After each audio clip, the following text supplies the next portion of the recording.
We like to believe that if we fail enough times, we'll eventually grow stronger. But psychology tells us something else. Repeated failure can train us not to try at all. In 1967, psychologist Martin Seligman conducted a now famous experiment. Dogs were placed in a cage.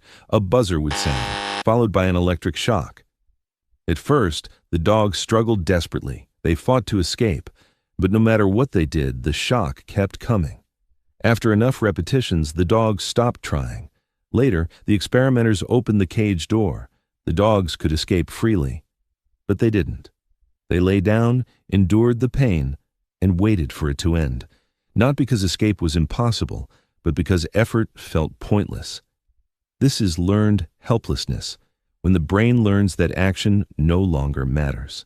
In school and at work, you fail exams again and again. You work overtime, but promotions never come. Effort produces no reward, so eventually a quiet thought appears. Why bother? In social life, social media floods you with perfect bodies, perfect careers, perfect relationships. Compared to that, your own life feels painfully ordinary. And then there are things you can't control at all: illness, family crises, financial pressure.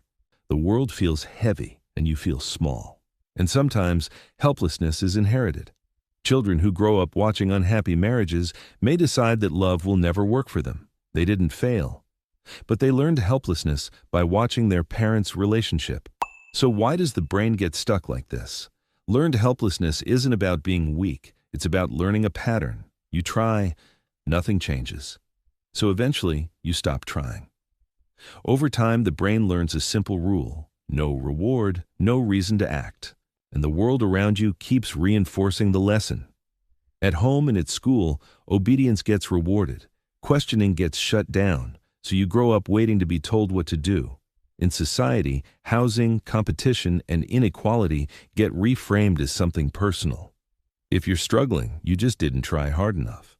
So how do you break the cycle? Not with motivation or positive thinking. Control doesn't come back all at once. It comes back quietly.